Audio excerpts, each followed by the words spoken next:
हाँ जी, सो 10th class so कल online class जिन्होंने बच्चों ने लगाई उन्होंने पता है कि असी चैप्टर नंबर 12 जो है इलैक्ट्रीसिटी उन्होंने असी शुरू किया है ना। फिर मैं तुम्हें ये समझाया कि इलैक्ट्रीसिटी कितनी ज़्यादा इंपोर्टेंट हैगी साडी डेली लाइफ के घर इंडस्ट्रीज़ के स्कूल्स के, ठीक है। असी जी इलैक्ट्रीसिटी है उन्होंने यूज़ किया जाता है ना। वो तो बिना पखे नहीं चलणगे, मोटर नहीं चलेगी, ठीक है। सो बहुत ज़्यादा इंपोर्टेंस इलैक्ट्रीसिटी की। इस तरीके इलैक्ट्रिक करंट तो सर्किट है ना। सो करंट जेकर फ्लो करता पाया है ना, ठीक है। सो वो सीधा तो नहीं करंट जो है फ्लो कर सकता। सो सर्किट जोड़ा है एक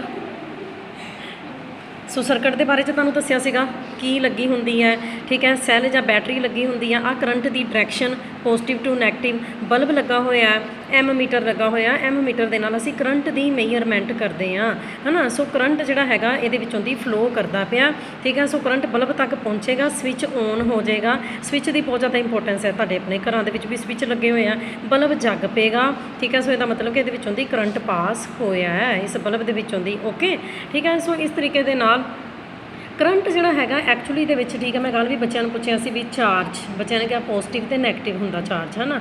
सो एक्चुअली दे विच, ठीक है, इलैक्ट्रॉन्स फ्लो करते पे है, ठीक है। सो इसका मतलब the rate of flow of charge is called electric current. So charge दे करके जोड़ा है करंट जोड़ा है वो फ्लो करता पाया है ना। सो इलैक्ट्रॉन के उत्ते नैगेटिव चार्ज होंदा, पर एक गल, ठीक है, कि जिस डायरैक्शन दे विच इलैक्ट्रॉन फ्लो करनगे ना, करंट उहदे तो ओपोजिट डायरैक्शन दे विच फ्लो करेगा, ठीक है। सो इलैक्ट्रिक करंट फिर उहदियां यूनिट्स दे बारे दे विच आ गया सी। अच्छा, इहदा मतलब ये कि मैं इदां लिख सकदी हाँ करंट नूं I is equal to Q over T, ठीक है। आई करंट है, क्यू चार्ज है, टी समय है, ठीक है जी। सो करंट दीयां जिहड़ियां यूनिट्स हुंदियां ने एम्पीयर्स, ठीक है। करंट दी यूनिट एम्पीयर्स होंदियां, चार्ज कूलम्स दे विच हुंदा है ते टाइम जिहड़ा हैगा वो सैकेंड्स दे विच हुंदा है, ठीक है जी। सो एम्पीयर्स दे विच असीं करंट जिहड़ा हैगा उहनूं मापदे हां। सो तुहानूं एक एम्पीयर दी डेफिनेशन भी पुछ ली जाती है कि डिफाइन 1 एम्पीयर। सो 1 एम्पीयर जिहड़ा हैगा, ठीक है, उहदा की मतलब है the flow of 1 coulomb of charge पर सैकेंड, ठीक है। एक सैकेंड के विच एक कूलम चार्ज फ्लो किया उन्होंने असी एम्पीयर कह देंगे। इसका मतलब कि मैं इदां भी लिख सकती हाँ, आई करंट काहदे च यूनिट एम्पीयर्स, इस करके ए पा दिता। चार्ज क्यू सीगा है ना, उदा असी चार्ज में क्यू नाल डिनोट करते हैं। यूनिट सीगी कूलम्स, इस करके 1 सी पा दिता। सी लै लिया, कूलम्स के स्पैलिंग सी तो शुरू होंगे हैं। ओवर टाइम काहदे च सीगा सैकेंड च, इस करके 1 सैकेंड लै लिया, ओके। एम मीटर के नाल कल नूं कोई पुछ ले, एम मीटर के नाल असी करंट नूं मेजर करते हैं। इस तरीके नाल तुहाडे कोल एक न्यूमैरिकल आ गया। करंट 0.5 एम्पीयर सीगा, किसी इलैक्ट्रिक बल्ब के विचों दी असी भेजिया 10 मिनट्स के लिए भेजिया है ना, ठीक है। सो चार्ज कढ़ना, ला दो formula I is equal to Q over T, formula लगा दो है ना। I is equal to Q over T ना, कोई गल नहीं, तो मैं तुहानूं लिख के दिखाती हाँ ये क्यों किस तरह बन गया। फिर क्यू नूं तुसीं साइड ते लै गए, क्यों, क्योंकि क्यू तुसीं निकालना है, समझते पे हो। ये बनया वो तुसीं कहना इत्थे तो मैडम लिखा होया Q is equal to I T, नहीं, बेसिक गल कदी नहीं भुलनी। I is equal to Q over T, Q तुसीं निकालना है, क्यू नूं तुसीं इधर लै जाओ, ठीक है। तो इन्हां नूं मल्टीप्लाई, इन्ना कुछ तो मैथ दे विच भी आंदा है, क्यू नूं इधर लै जाओ, आई टी, गल समझ गए हो, ठीक है। वैल्यू पुट कर दो करंट दी एम्पीयर्स दे विच, टाइम दी सैकेंड दे विच, ठीक है। सो चार्ज आ गया कूलम्स दे विच, ओके। सो इस तरीके दे नाल अगर तुहाडे कोल आ गया किसी वायर के अंदर चार्ज किस तरीके दे नाल फ्लो करता पाया, ये भी एक टॉपिक है ना। जां फिर तुसीं कह सकते हो भी कोई भी मैटल जिहड़ी हैगी है उहदे च इलैक्ट्रीसिटी की किद्दां कंडक्ट होंदी है इलैक्ट्रीसिटी, है ना। हुण देखो मैं तुहानूं पहले दस्सिया हैगा कि जिहड़े कंडक्टर्स होंदे हैं, वायरस होंदियां ने, उन्हां दे विच इलैक्ट्रॉन्स मूव करते पे। सो लो एनर्जी वाले जिहड़े इलैक्ट्रॉन्स हैगे है ना, उन्हां नूं थोड़ी जी प्रॉब्लम आंदी हैगी है ना कंडक्टर्स दे विचों दी पास होने लई, खास तौर पर सॉलिड्स दे विचों दी, क्योंकि सॉलिड दे विच तां एटम्स बड़ी टाइटली पैकड होंदे हैं, बहुत थोड़ी जी जगह होंदी है, तो फिर इलैक्ट्रॉन्स जिहड़े हैगे किस तरीके दे नाल ट्रैवल करनगे। पर फिर भी कहता, ठीक है, कि जो इलैक्ट्रॉन्स है ना समूथली तो ईजली ट्रैवल कर जाते हैं, है ना।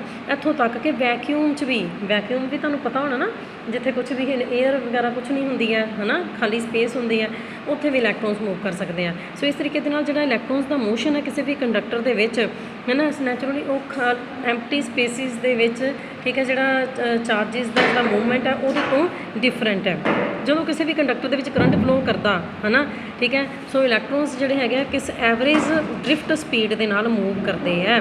असी किसी भी इलैक्ट्रॉन की ड्रिफ्ट स्पीड कर सकते हाँ, है ना, किसी भी कोपर वायर ਦੇ ਵਿੱਚ ਹਨ। ਸੋ ਮਤਲਬ ਸਿੱਧੀ ਜੀ ਗੱਲ ਹੈਗੀ ਹੈ ਕਿ ਵੀ ਇਲੈਕਟ੍ਰੋਨਸ ਜਿਹੜੇ ਹੈਗੇ ਆ ਉਹ ਮੂਵ ਕਰਦੇ ਪਏ ਆ ਕਿਸੇ ਵੀ ਵਾਇਰ ਦੇ ਅੰਦਰ, ਹੈ ਨਾ, ਇਲੈਕਟ੍ਰਿਸਿਟੀ ਪ੍ਰੋਡਿਊਸ ਹੋ ਰਹੀ ਹੈ, ਕਰੰਟ ਪ੍ਰੋਡਿਊਸ ਹੋ ਰਿਹਾ, ਠੀਕ ਹੈ। ਤੇ ਜੇ ਉਹਦੇ ਨਾਲ ਬਲਬ ਕਨੈਕਟਡ ਹੈਗਾ ਤੁਹਾਨੂੰ ਪਤਾ ਲੱਗ ਜਾਣਾ ਬਲਬ ਨੇ ਜਗ ਜਾਣਾ। ਸੋ ਇਲੈਕਟ੍ਰੋਨਸ ਜਿਹੜੇ ਹੈਗੇ ਆ ਉਹ ਮੂਵ ਕਰਦੇ ਪਏ, ਚਾਰਜ ਫਲੋ ਹੋ ਰਿਹਾ, ਠੀਕ ਹੈ। ਨਾ electrical potential and potential difference, ਹੈ ਨਾ। ਸੋ ਇਹਦੇ ਲਈ ਵੀ ਬੱਚੇ ਰਿਲੇਸ਼ਨ ਨੂੰ ਯਾਦ ਰੱਖੋ, V = W/Q। ਹੁਣ ਇੱਥੇ V ਕੀ ਹੈ, ਇਹ ਦੇਖੋ ਤੁਹਾਨੂੰ ਸਿੰਬਲ ਯਾਦ ਰੱਖਣੇ ਪੈਣੇ ਹਰ ਚੀਜ਼ ਦੇ, ਜਿਵੇਂ ਕਰੰਟ ਦਾ ਸਿੰਬਲ ਸੀ, ਚਾਰਜ ਦਾ ਸਿੰਬਲ ਸੀ, ਟਾਈਮ ਦਾ ਸਿੰਬਲ ਸੀਗਾ, ਹੈ ਨਾ, ਉਹ ਹੁਣ ਤੁਹਾਨੂੰ ਪਤਾ ਹੋਣਾ ਚਾਹੀਦਾ। ਇਸੇ ਤਰੀਕੇ ਦੇ ਨਾਲ ਮੈਂ ਇੱਕ ਰਿਲੇਸ਼ਨ ਬੋਲ ਰਹੀ ਹਾਂ, V = W/Q।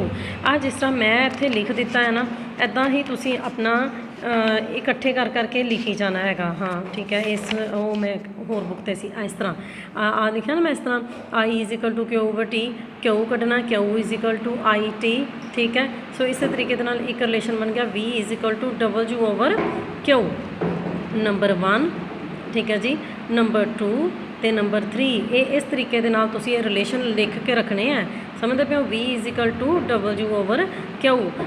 ਵਰਕ ਡਨ ਕੀਤਾ, ਕਿਸੇ ਚਾਰਜ ਨੂੰ ਇੱਕ ਪੁਆਇੰਟ ਤੋਂ ਦੂਸਰੇ ਪੁਆਇੰਟ 'ਤੇ ਲੈ ਕੇ ਜਾਣ ਦੇ ਲਈ ਤੁਹਾਨੂੰ ਕਿੰਨਾ ਵਰਕ ਕਰਨਾ ਪਿਆ, ਉਹ ਹੁੰਦਾ ਪੋਟੈਂਸ਼ੀਅਲ ਡਿਫਰੈਂਸ। ਸੋ ਪੋਟੈਂਸ਼ੀਅਲ ਡਿਫਰੈਂਸ ਨੂੰ ਅਸੀਂ ਕਿਹਦੇ ਨਾਲ ਮੇਜਰ ਕਰਦੇ ਹਾਂ, V ਨਾਲ ਮੇਜਰ ਕਰਦੇ ਹਾਂ। ਸੋ V = W/Q।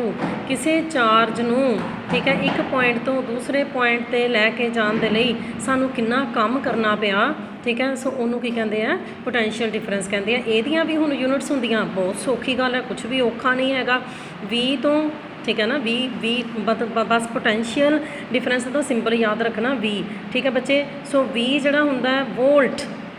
ਸੋ ਪੋਟੈਂਸ਼ੀਅਲ ਡਿਫਰੈਂਸ ਜਿਹੜਾ ਕਾਹਦੇ 'ਚ ਮੇਜਰ ਕੀਤਾ ਜਾਂਦਾ, ਵੋਲਟ 'ਚ, ਹੈ ਨਾ। ਵਰਕ ਕਾਹਦੇ 'ਚ ਮੇਜਰ ਕੀਤਾ ਜਾਂਦਾ, ਜਾਊਲਸ।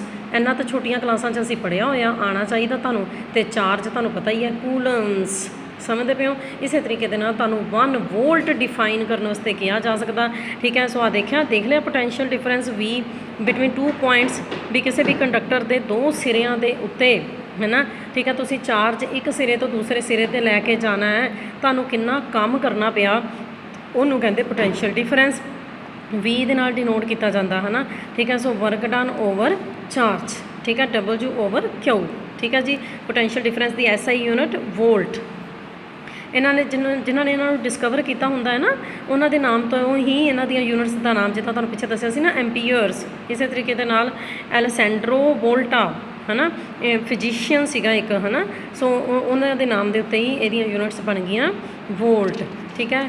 ਸੋ ਇਸ ਤਰੀਕੇ ਦੇ ਨਾਲ ਪੋਟੈਂਸ਼ੀਅਲ ਡਿਫਰੈਂਸ 2 ਪੁਆਇੰਟਸ ਦੇ ਵਿਚਕਾਰ, ਕਿਸੇ ਵੀ ਕਰੰਟ ਕੈਰਿੰਗ ਕੰਡਕਟਰ ਦੇ ਵਿਚਕਾਰ, ਠੀਕ ਹੈ। ਪੋਟੈਂਸ਼ੀਅਲ ਡਿਫਰੈਂਸ 1 ਵੋਲਟ ਕਦੋਂ ਹੋਏਗਾ, ਜਦੋਂ 1 joule of work is done to move 1 coulomb of charge from 1 point to another point. ਆ ਗਈ ਨਾ ਗੱਲ, ਜੋ ਮੈਂ ਤੁਹਾਨੂੰ ਲਿਖ ਕੇ ਦਿਖਾਇਆ, 1 ਵੋਲਟ = 1 ਜੂਲ ਓਵਰ 1 ਕੂਲਮਸ, ਹੈ ਨਾ। ਮੈਂ ਇਹਨੂੰ ਇੱਦਾਂ ਵੀ ਲਿਖ ਸਕਦੀ ਹਾਂ, ਠੀਕ ਹੈ, ਲਿਖਿਆ ਜਾ ਸਕਦਾ। ਕੂਲਮਸ ਨੂੰ ਅਸੀਂ ਉੱਪਰ ਲੈ ਕੇ ਨਾ, ਇਹਦੇ ਲਈ J ਲੈ ਲਿਆ, ਇਹਦੀ V ਲੈ ਲਈ, ਠੀਕ ਹੈ, ਅਤੇ ਕੂਲਮਸ ਦੀ C ਲੈ ਲਈ। ਇਹਨੂੰ ਉੱਪਰ ਲੈ ਕੇ ਗਏ ਹੋ, ਇਸ ਕਰਕੇ ਮਾਈਨਸ ਇਨਵਰਸ, ਇੰਨਾ ਤਾਂ ਪਤਾ ਹੀ ਹੋਣਾ, ਜਦੋਂ ਇਹਨੇ ਉੱਪਰ ਚੱਲ ਜਾਣਾ -1 ਬਣ ਜਾਣਾ, ਠੀਕ ਹੈ ਜੀ। ਹੋਰ ਇੰਪੋਰਟੈਂਟ, ਬਹੁਤ ਇੰਪੋਰਟੈਂਟ ਗੱਲ, ਜਿੱਦਾਂ ਮੈਂ ਤੁਹਾਨੂੰ ਦੱਸਿਆ ਕਿ ਕਰੰਟ ਐਮੀਟਰ ਦੇ ਨਾਲ ਮੇਜਰ ਕੀਤਾ ਜਾਂਦਾ, ਇਸੇ ਤਰੀਕੇ ਦੇ ਨਾਲ ਪੋਟੈਂਸ਼ੀਅਲ ਡਿਫਰੈਂਸ ਜਿਹੜਾ ਹੈਗਾ ਉਹ ਮੇਜਰ ਕੀਤਾ ਜਾਂਦਾ ਇੱਕ ਇੰਸਟਰੂਮੈਂਟ ਦੀ ਹੈਲਪ ਦੇ ਨਾਲ, ਜਿਹਨੂੰ ਅਸੀਂ ਕੀ ਕਹਿ ਦਿੰਦੇ ਹਾਂ, ਵੋਲਟ ਮੀਟਰ। ਬਿਲਕੁਲ ਸਿੰਪਲ ਜੀ ਗੱਲ ਹੈ। ਇੱਕ ਤੁਸੀਂ ਐਮੀਟਰ ਯਾਦ ਰੱਖਣਾ, ਵੋਲਟ ਮੇਜਰ ਕਰਨ ਦੇ ਲਈ wallet metre.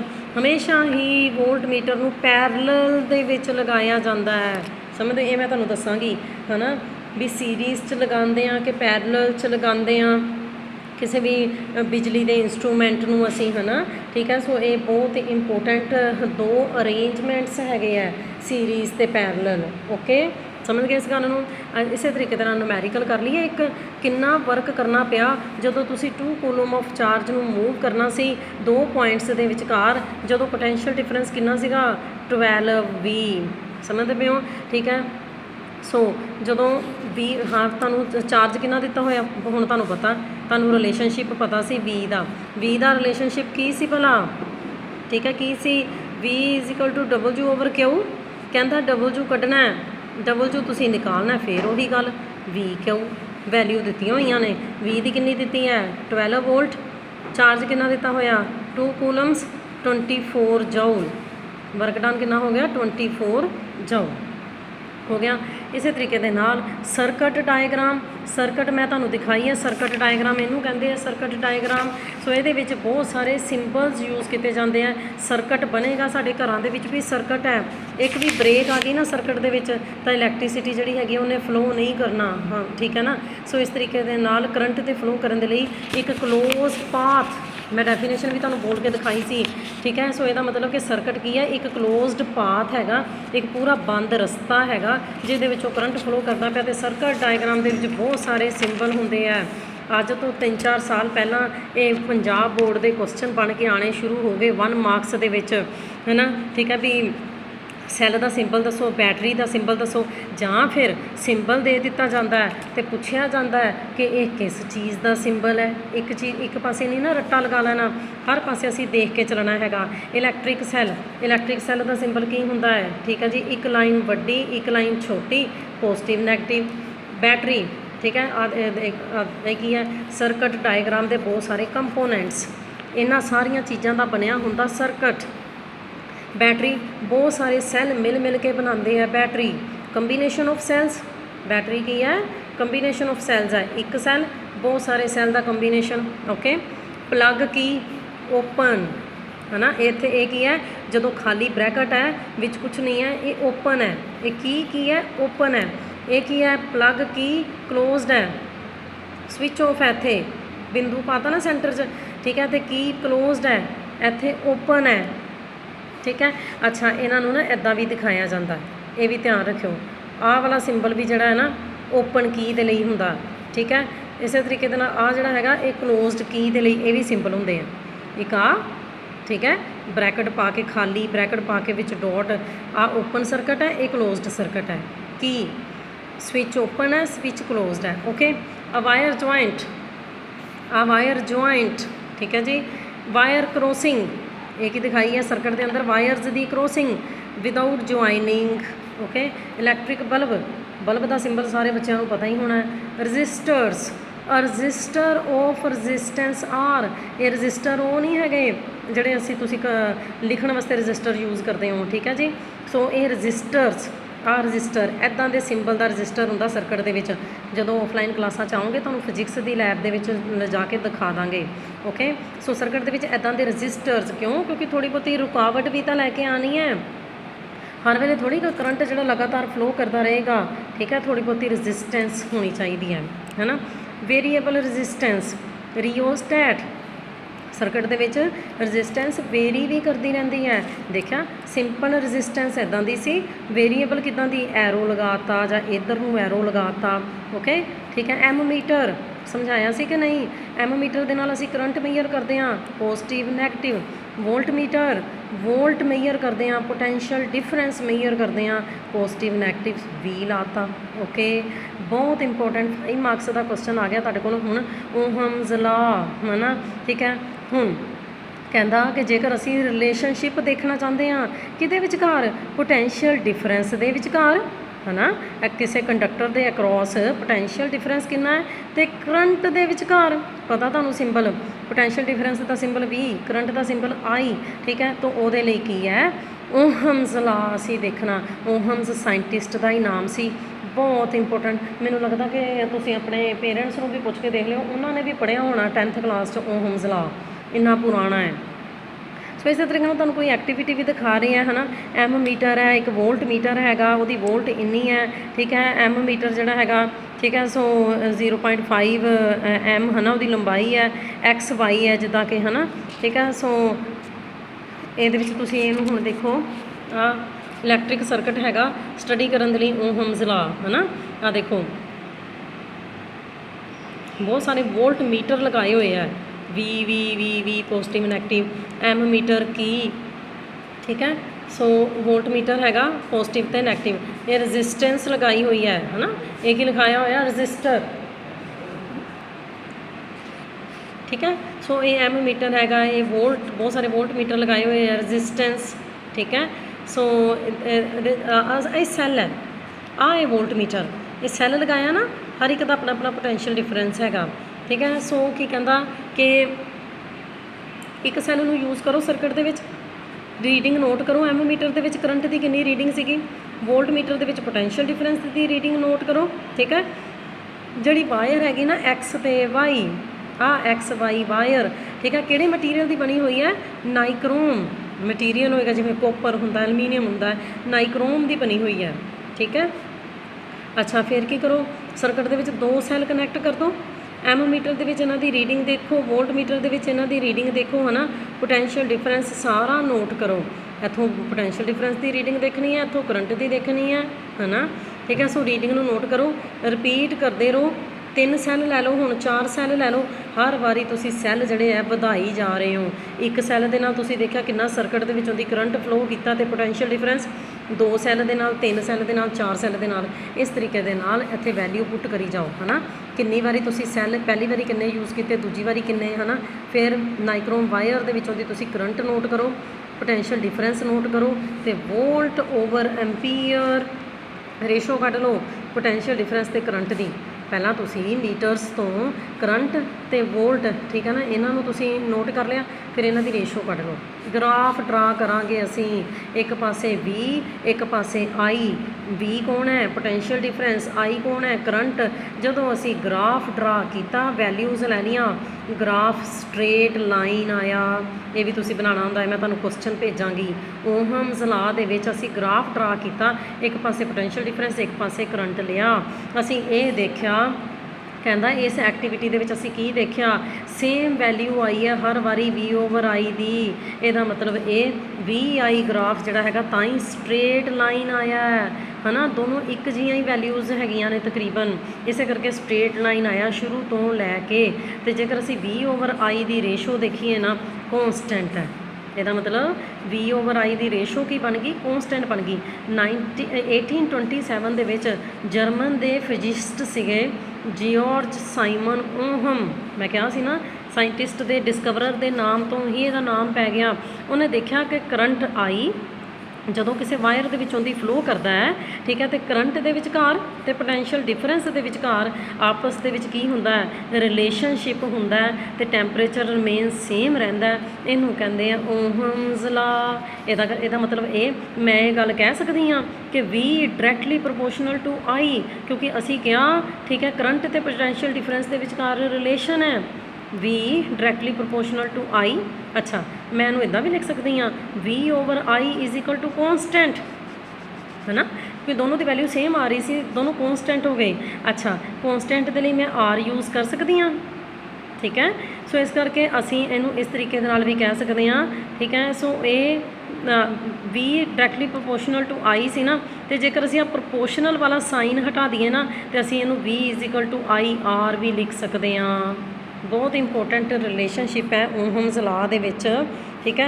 V directly proportional to I, ਫਿਰ V is equal to IR। ਆ ਸਾਈਨ ਹਟਾਤਾ ਅਸੀਂ, ਠੀਕ ਹੈ, ਕਿਉਂਕਿ V/I ਦੀ ਰੇਸ਼ੋ ਕੀ ਸੀ? ਕੌਨਸਟੈਂਟ, ਠੀਕ ਹੈ ਜੀ। ਸੋ R ਇੱਥੇ ਇੱਕ ਕੌਨਸਟੈਂਟ ਹੈ, ਠੀਕ ਹੈ। ਸੋ ਇਹਨੂੰ ਅਸੀਂ ਰੈਜ਼ਿਸਟੈਂਸ ਵੀ ਕਹਿੰਦੇ ਹਾਂ, ਹੈ ਨਾ। ਕੌਨਸਟੈਂਟ ਤਾਂ ਹੈਗਾ ਹੀ ਹੈਗਾ, ਠੀਕ ਹੈ, ਪਰ ਐਕਚੁਅਲੀ ਦੇ ਵਿੱਚ ਇੱਥੇ ਇਹ ਕੀ ਹੈ? ਰੈਜ਼ਿਸਟੈਂਸ ਹੈ, ਠੀਕ ਹੈ। So it is a property of a conductor to resist the flow of charges through it. Resistance ਦੀ ਯੂਨਿਟ ਕੀ ਹੁੰਦੀ ਹੈ? ਓਹਮਜ਼। ਇਹਨੂੰ ਕਿਹੜੇ ਲੈਟਰ ਦੇ ਨਾਲ ਡਿਨੋਟ ਕੀਤਾ ਜਾਂਦਾ? ਸਿੰਬਲ ਦੇ ਨਾਲ, ਇਹਦੇ ਨਾਲ। ਸੋ ਓਹਮਜ਼ ਲਾ ਦੇ ਅਕੋਰਡਿੰਗਲੀ ਰੈਜ਼ਿਸਟੈਂਸ ਕੀ ਹੋ ਸਕਦੀ ਹੈ? R is equal to V/I। ਇੱਥੋਂ ਹੀ ਕੁਛ ਔਖਾ ਨਹੀਂ ਹੈ, ਬਸ ਰਿਲੇਸ਼ਨ ਯਾਦ ਰੱਖਣੇ ਹੈ। ਹੁਣ ਮੈਂ ਤੁਹਾਡੀ ਨੌਲੇਜ ਵਾਸਤੇ ਮੈਂ ਇਹਨੂੰ ਇੱਥੇ ਵੀ ਲਿਖ ਦਿੰਦੀ ਹਾਂ। ਮੈਂ ਲਿਖ ਦਿੱਤੇ ਸੀ ਨਾ ਰਿਲੇਸ਼ਨ। ਹੁਣ ਮੈਂ ਇੱਥੇ ਤੁਹਾਡੀ ਇੱਥੋਂ ਉਤਾਰ ਲਿਓ ਵੀਡੀਓ 'ਚ। ਚੌਥਾ ਰਿਲੇਸ਼ਨ ਮੈਂ ਲਿਖਣ ਲੱਗੀ ਹਾਂ, ਠੀਕ ਹੈ, ਕਿਹੜਾ? V is equal to IR। ਤਾਂ ਕੀ ਕੋਈ ਗੱਲ ਨਹੀਂ, ਇੱਥੇ ਮੈਂ ਲਿਖ ਦੇ V is equal to IR। R ਜੋ ਹੈਗਾ, ਠੀਕ ਹੈ, ਇਹਦੀ ਵੈਲਿਊ ਅਸੀਂ ਨਿਕਾਲ ਲੈਂਦੇ ਹਾਂ। V/I ਰੈਜ਼ਿਸਟੈਂਸ ਨਿਕਾਲ ਸਕਦੇ ਹਾਂ ਅਸੀਂ, ਠੀਕ ਹੈ ਜੀ। ਸੋ ਯੂਨਿਟਸ ਪੁੱਟ ਕਰ ਦਿਓ। ਮੈਂ ਕੀ ਕਿਹਾ ਹੈਗਾ? R ਦੀ ਵੈਲਿਊ ਕਿੰਨੀ ਹੁੰਦੀ ਹੈ? ਓਹਮਜ਼, 1 ਓਹਮ, ਠੀਕ ਹੈ। V ਦੀ ਕਿੰਨੀ ਹੈਗੀ ਆ? 1 ਵੋਲਟ, ਠੀਕ ਹੈ, ਅਤੇ I ਦੀ ਕਿੰਨੀ ਹੈ? 1 ਐਂਪੀਅਰ, ਠੀਕ ਹੈ ਜੀ। So I is equal to V/R। So current ਜਿਹੜਾ ਹੈਗਾ ਕਿਸੇ ਵੀ ਰਜਿਸਟਰ ਦੇ ਵਿੱਚੋਂ ਦੀ ਜਿਹੜਾ ਫਲੋ ਕਰਦਾ, ਉਹ ਇਨਵਰਸਲੀ ਪ੍ਰੋਪੋਰਸ਼ਨਲ ਹੁੰਦਾ ਰਜਿਸਟੈਂਸ ਦੇ। ਉਹ ਤਾਂ ਹੈ ਹੀ ਹੈ, ਜਾਂ ਤਾਂ ਕਰੰਟ ਫਲੋ ਕਰੇਗਾ ਜਾਂ ਕਰੰਟ ਦੇ ਫਲੋ ਕਰਨ 'ਚ ਰੁਕਾਵਟ ਹੋਏਗੀ। ਸੋ ਇਹ ਇੱਕ ਦੂਸਰੇ ਦੇ ਉਲਟ ਹੋਣਗੇ ਬੱਚੇ। ਇੰਨੀ ਕੁ ਗੱਲ ਤਾਂ ਤੁਹਾਨੂੰ ਪਤਾ ਹੈ ਕਿ ਨਹੀਂ ਪਤਾ ਕਿ I = V/R। V ਤੇ I ਇੱਕ ਦੂਜੇ ਦੇ ਬਰਾਬਰ ਹੈ, R ਥੱਲੇ ਹੈ। ਇਹਦਾ ਮਤਲਬ ਇਹ ਜਦੋਂ ਕਦੀ ਵੀ ਕੰਡਕਟਰ ਦੇ ਵਿੱਚੋਂ ਦੀ ਕਰੰਟ ਫਲੋ ਕਰੇਗਾ ਤਾਂ ਰੈਜ਼ਿਸਟੈਂਸ ਘੱਟ ਹੋਏਗੀ, ਜੇ ਰੈਜ਼ਿਸਟੈਂਸ ਜ਼ਿਆਦਾ ਹੋਏਗੀ ਤਾਂ ਕਰੰਟ ਘੱਟ ਫਲੋ ਕਰੇਗਾ। ਇਨਵਰਸਲੀ ਪ੍ਰਪੋਰਸ਼ਨਲ ਹੈਗੇ ਇੱਕ ਦੂਸਰੇ ਦੇ। ਓਕੇ, ਸੋ ਇਸ ਤਰੀਕੇ ਦੇ ਨਾਲ ਹਾਂ ਇੱਕ ਮੈਂ ਤੁਹਾਨੂੰ ਦੱਸੀ ਸੀ ਨਾ ਵੇਰੀਏਬਲ ਰੈਜ਼ਿਸਟੈਂਸ ਦੱਸੀ ਸੀ, ਸਿੰਬਲ ਦੱਸਿਆ ਸੀ ਵੇਰੀਏਬਲ ਰੈਜ਼ਿਸਟੈਂਸ ਦਾ। ਸੋ ਇੱਕ ਕਰੰਟ ਦੇ ਫਲੋ ਨੂੰ ਰੈਗੂਲੇਟ ਕੀਤਾ ਜਾ ਸਕਦਾ ਬਿਨਾਂ ਵੋਲਟੇਜ ਸੋਰਸ ਨੂੰ ਚੇਂਜ ਕੀਤਿਆਂ, ਉਹਨੂੰ ਅਸੀਂ ਕਹਿੰਦੇ ਵੇਰੀਏਬਲ ਰੈਜ਼ਿਸਟੈਂਸ। ਕਿਸੇ ਵੀ ਇਲੈਕਟ੍ਰਿਕ ਸਰਕਟ ਦੇ ਵਿੱਚ ਇੱਕ ਡਿਵਾਈਸ ਲੱਗੀ ਹੁੰਦੀ ਹੈ ਰਿਓਸਟੈਟ, ਠੀਕ ਹੈ, ਜਿਹੜੀ ਕਿ ਸਰਕਟ ਦੀ ਰੈਜ਼ਿਸਟੈਂਸ ਨੂੰ ਬਦਲ ਦਿੰਦੀ ਹੈ। ਇੱਥੇ ਸੀ ਰਿਓਸਟੈਟ, ਇੱਥੇ ਕਿਤੇ ਮੈਂ ਵੇਰੀਏਬਲ ਰੈਜ਼ਿਸਟੈਂਸ ਨੂੰ ਹੀ ਕਹਿੰਦੇ ਆ ਰਿਓਸਟੈਟ। ਓਕੇ, ਸੋ ਇਹਦੇ ਨਾਲ ਕੀ ਕਰ ਸਕਦੇ ਹਾਂ ਅਸੀਂ ਰੈਜ਼ਿਸਟੈਂਸ ਨੂੰ ਰੈਗੂਲੇਟ ਕਰ ਸਕਦੇ ਹਾਂ, ਚੇਂਜ ਕਰ ਸਕਦੇ ਹਾਂ। ਸਮਝਦੇ ਪਏ ਹੋ? ਸੋ ਇਸ ਤਰੀਕੇ ਦੇ ਨਾਲ ਅਗਲੀ ਐਕਟੀਵਿਟੀ ਅਸੀਂ ਫੇਰ ਕਰਾਂਗੇ। ਅੱਜ ਮੈਂ ਤੁਹਾਨੂੰ ਬਹੁਤ ਹੀ ਇੰਪੋਰਟੈਂਟ ਕਰਵਾਇਆ ਓਹਮਸ ਲਾ, ਠੀਕ ਹੈ। ਇਸ ਐਕਟੀਵਿਟੀ ਤੋਂ ਅੱਗੇ ਅਸੀਂ ਬਾਅਦ 'ਚ ਚੱਲਾਂਗੇ।